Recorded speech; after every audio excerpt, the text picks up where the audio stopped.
Hey guys, it's me, Purple Haze again, and I know it's been a while since I've done a snapshot video, but that has been because the past few have been mainly bug fixes. But there have been, I know at least one block that's been added to it, so I decided to do a 1.4 little snapshot series. This video will mainly be blocks and things like that, and the next one will probably be the mob updates. So let's get started. The first thing in 1.4 is beacons. Beacons are an end-game item because you have to beat the new boss to get it, to get one of the crafting items, which would be the Nether Star, which I'll talk about in the next video. To craft the beacon block, you need glass, Nether Star, and obsidian. And to make it, you just craft it like this: 3 obsidian on bottom, Nether Star in the middle, and glass surrounding it. Now, to use a beacon, you have to make a pyramid. The pyramids can vary in size from 3 by 3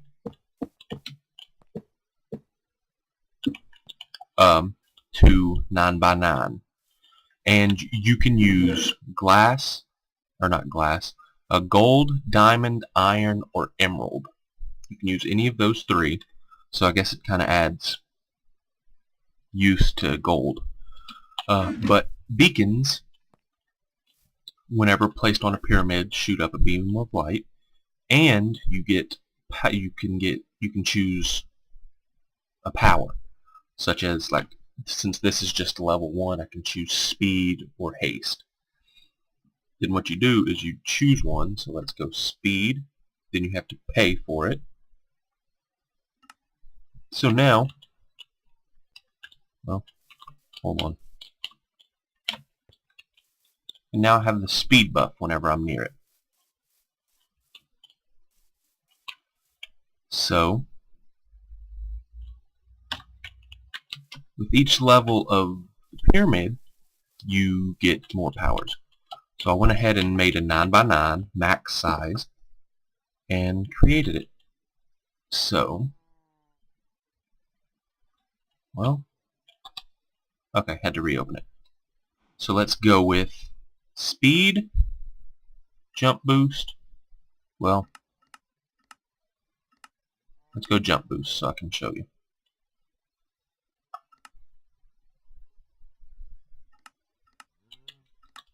So now and the bigger the pyramid is, the farther range it has. This 3 by 3, you don't have much room to go before it wears off.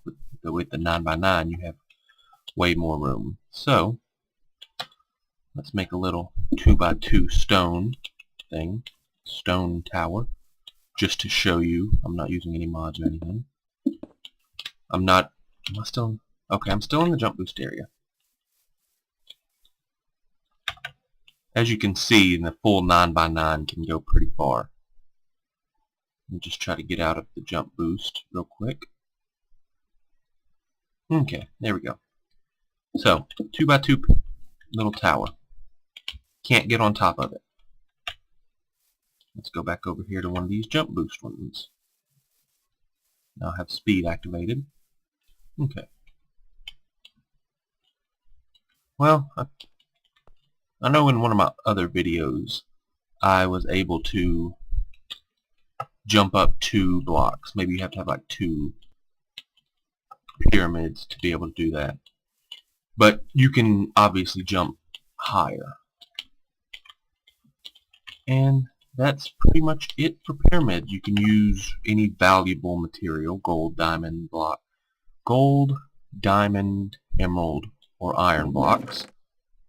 So, next thing would be anvils. I have not done a video on this yet because these were added recently. To craft them, you need 4 iron ingots and 3 iron blocks. and that recipe is 3 iron on the bottom, 3 iron ingots on the bottom, 1 iron ingot in the middle, and 3 blocks on top, and you get an anvil. Now, anvils are actually pretty useful for looks, for designing looks, rather than just actually using them what they're supposed to be for. They can be used for as like a railing, like such, which is actually surprising. But the main use is repairing and renaming. Now I use this crafting area to get a few enchanted iron shovels, and I will show you what you can do with the anvil. Now, to repair stuff, first of all, you need experience levels. And it varies depending on what you want to do. Now, first thing you can do is put any kind of tool or armor in there, and you can repair it with that material, with what you use to craft it. So I can repair this damaged iron shovel with iron ingots, and that enchantment cost means it costs 1 level. 2 would get it to almost full, 3 would get it to full. Obviously it varies depending on how damaged the tool is. So let's go ahead and get a full iron shovel. Now you can also use and do the same thing with enchanted stuff. You can put an enchanted item in and put that material in, and it will repair it. Now I can't do it because the iron shovel isn't damaged, but if it was, I could repair it and it would keep all the enchantments. Now I have 2 different enchanted items, one with efficiency 4, unbreaking 3, and silk touch 1, and one with efficiency 4. Let me switch these up real quick. If I put both of them in, efficiency 4, unbreaking 3, and silk touch 1, I get an item with efficiency 5, unbreaking 3, and silk touch 1. So it somewhat combines them. Now that would cost 40 levels though, so it gets quite a bit expensive. And here is where you can rename stuff. That adds to the level cost. So if I wanted to name this random, whoops, I could spell, wow, random shovel. That would cost me 47, but it would be named random shovel. Now you can rename stuff other than just tools. I wanted to put a pork chop in here and rename it to, let's see, since it's pork, let's name it bacon. I now have bacon. You can also, one second, let me just create a quick book real quick, or sign, book title,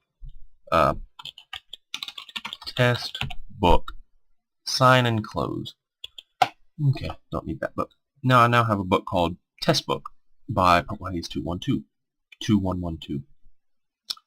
So you can also rename books now. So if you're unhappy with a book later, you can rename it and it would be that new name. So that is anvils. They also are affected, should be affected by fall, by gravity. Yep. So they're just like sand, and they also hurt you if you stand under it. So let's go with game mode survival, and I just took a heart of damage. The higher it is from you, the more damage you'll take. So could be good for setting traps. Oops. Okay, so that's it for anvils. Next is the repeater lock. This was a change to the way repeaters somewhat work. Now, if you place repeaters like that,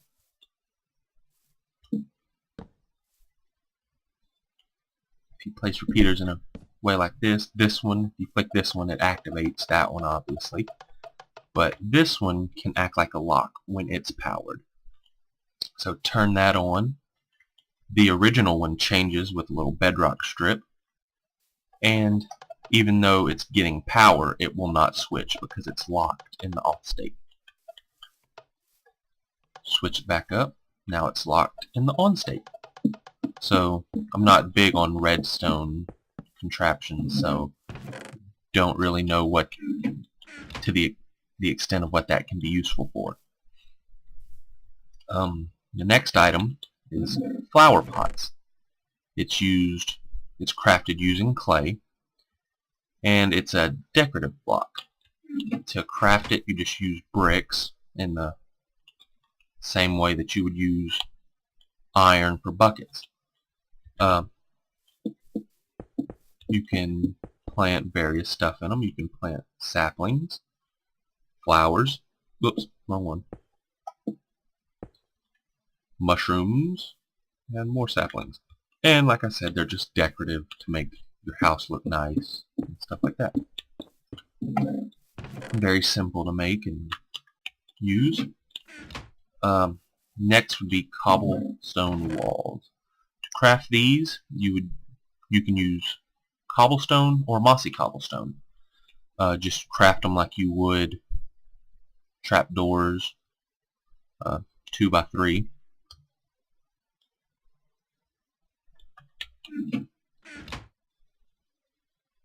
Like that, and you get 6 per one set of crafting. And these, let me turn it to day real quick. And these look like this. Just like cobblestone walls. And obviously mossy looks like mossy. Let me see if I can get out of the jump range so I can show you if you can jump over them. Okay. You cannot jump over them, so they're much like fence. You can also, if you try to do with 2 different styles, they actually combine. They don't look weird with like fence, like if you would try to use 2 different fence styles. So those are a new block added. Next is a change in stairs, which I actually cannot wait till Bux's 1.4 so I can finish my roof, because it kind of needs these. So you just place stairs normally, but the change is corner stairs. If you place a stair block in a corner, it automatically adjusts to actually make it look like a corner. And this goes both ways. So if it's on the inside or the outside of it, like that. And this also works for different material stairs. So I can place a stone brick stair there with stone brick and wood. It would work fine.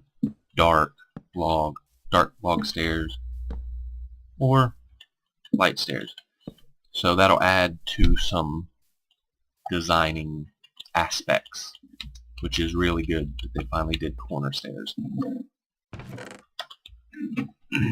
Next is item frames. To craft this, you need sticks and leather.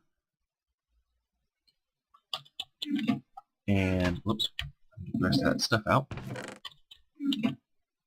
So you just do sticks all around it with leather in the center, and you get an item frame. Now these are placed on walls, like so. And whenever you first place them, you don't see anything, but as you can see, I accidentally clicked that one, and it placed what looked like an item frame in it. You can rotate the stuff, rotate whatever's in it. So let's place a sword. Also, I have a map here. If you were to place a map in the item frame, it would actually keep what's on the map rather than giving you what the object looks like in your inventory. So that can be useful if you just want to have a wall map. Also, if you use blocks, it's not just a flat block. It's actually popped out, like so. So those are another good decorative item, which I actually think are pretty interesting. Next is mob heads, which is a really new addition. It's pretty interesting too. They are not craftable. They are gotten by a really rare drop chance from, I think, wither skeletons, which I will explain what they are in the next video.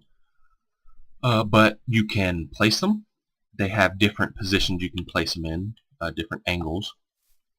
So let's just place them. Skeletons all around me in different positions. There's also a creeper one, a zombie one,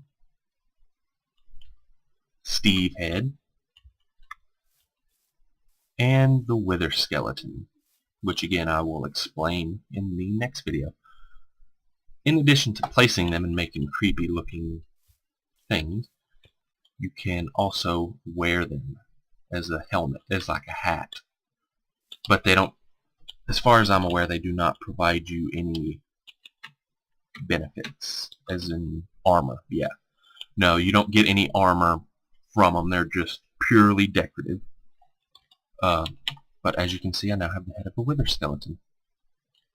I can change to a Steve, zombie, or I can be a creeper, or a skeleton. But I think I'll stick with my regular head. So I look forward to seeing those in very various ways. Okay. Now would be map changes. Now with maps, they don't actually activate until you right-click them. So if you don't want to use it yet, you don't have to worry about accidentally selecting it. As you can see, it shows me holding the map item. But as soon as I right-click it, it gives me a new item that's the actual map. Okay. So let this load. Now I have a map. One thing you can do with maps now is copy them. To do that, you simply place a map in the crafting grid with another map. And you get two. The maps also stack now if they're the same. I get two of exactly the same map, as you can see. Another thing you can do with them is zoom them out. And to do this, you place a map in the center with paper completely surrounding it. Well, I'm pretty sure my position changed a bit.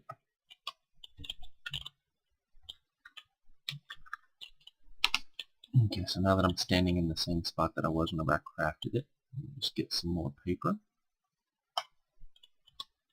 Craft it again, and it'll be zoomed out. Now I can explore a lot more and have a lot more actually on the map. So that would probably be useful for making a big wall map. So those were the changes to the map. Next would be changes to leather armor. Leather armor is got a texture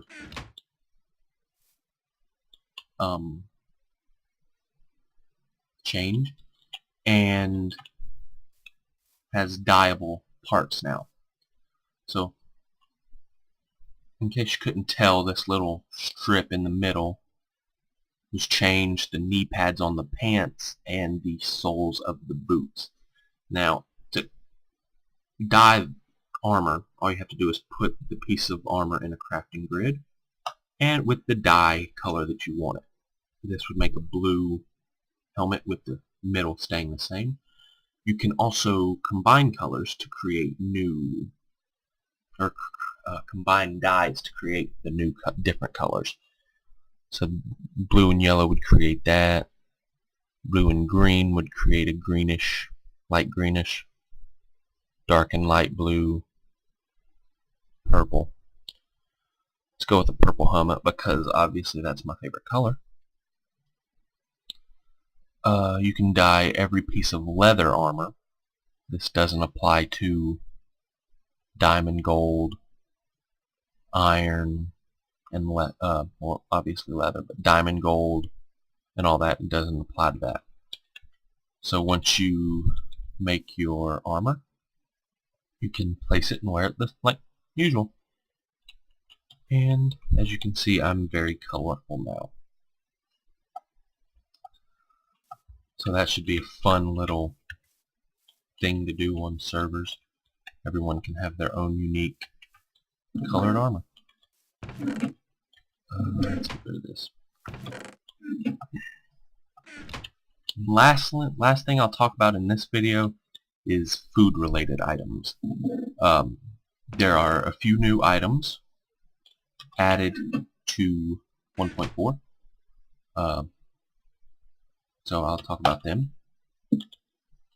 First thing, let's talk about pumpkin pie, since it is getting closer to Thanksgiving.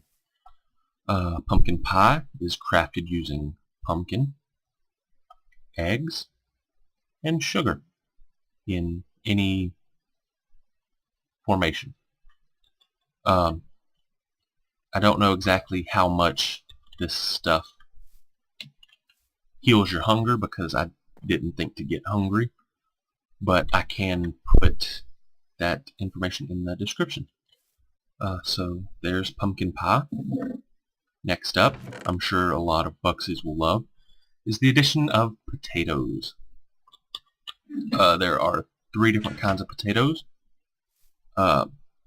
Regular potato, poisonous potato, and baked potato, which I will show you as soon as I find coal.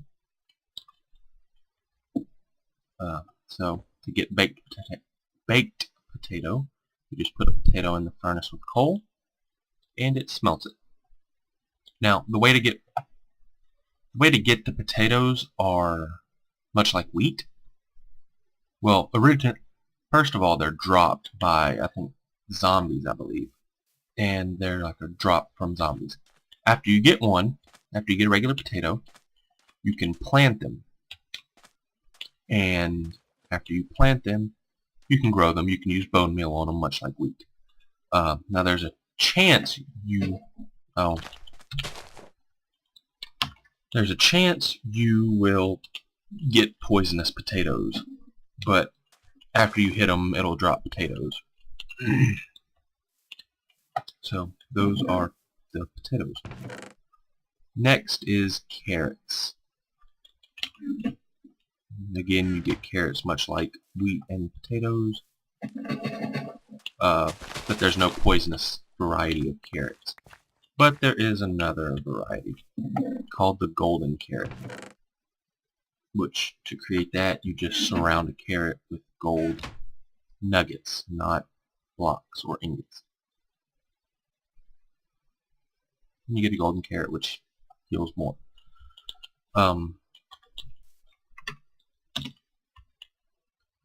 Another addition is the carrot on a stick, which is useful for pig riding. To craft that, you need a fishing rod and a carrot.